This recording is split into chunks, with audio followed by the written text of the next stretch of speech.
Ako nga pala si Leras ng B-Scream 3D. The similarities and differences of Article 9344 and Juvenile Delinquency and Prevention Act from United States of America. Ang RA 9344 adopted on May 20, 2006 and amended in 2013. Article 9344 or the Juvenile Justice and Welfare Act JJWA promotes the creation of a child-friendly justice system focused on rehabilitation and restoration rather than punishment. Juvenile Delinquency and Prevention Act from United States of America. The Juvenile Justice and Delinquency Prevention Act JJDPA is a U.S. federal law originally enacted in 1974 to address juvenile delinquency and improve the treatment of juvenile in the justice system. It aims to prevent youth crime and ensure that juveniles in conflict with the law are treated fairly, rehabilitated, and not unnecessarily detained. The law also emphasizes keeping juveniles separate from adult offender and addressing systemic issues in the juvenile justice system.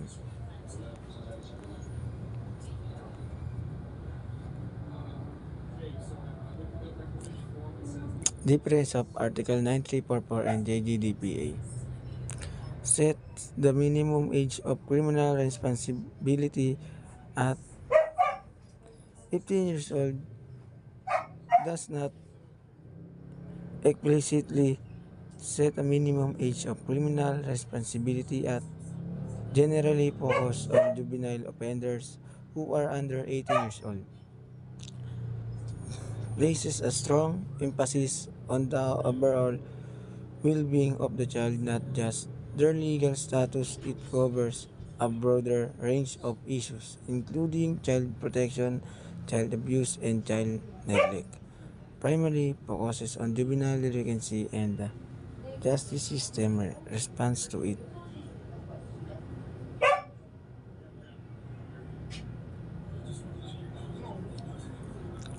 Minimum of age of criminal responsibility. RA 9344.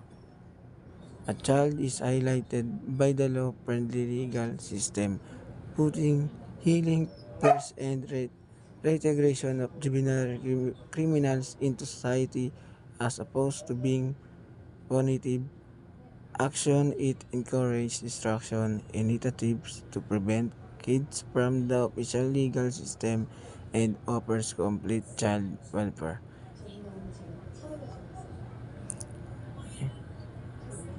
Minimum age criminal responsibility. This means that a child 15 years old or younger is exempt from criminal liability. However, they may still be subjected to an intervention programs to address their behavior and provide necessary support. JJDPA. The Juvenile Justice System of today and welfare law establish the bare minimum 15 is the age of criminal responsibility.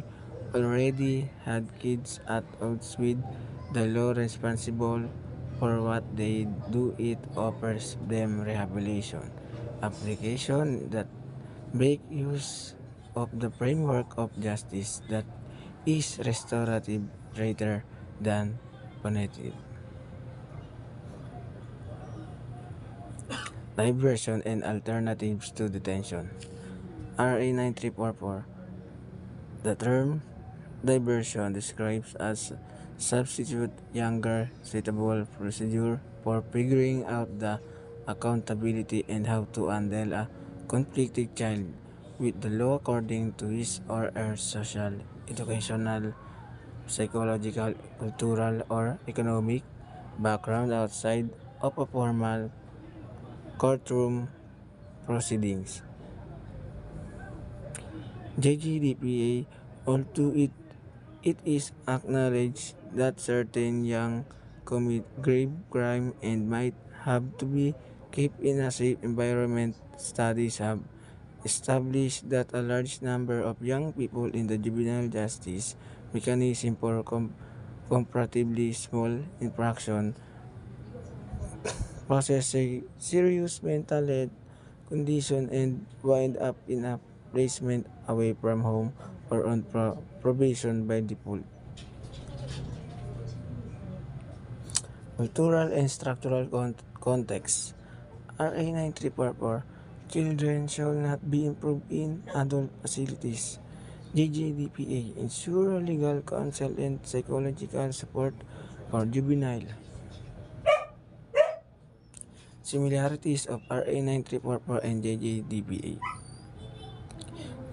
But the law, but laws prioritize the revelation and integration of juvenile offenders into society rather than subject them to punitive measure. RA 9344 emphasizes restorative justice and diversion program to avoid the program court process. The JJDPA includes provisions for alternative to incarceration such as community-based program and treatment services, but to ensure the rights of minors are safeguarded during legal proceedings. Thank you.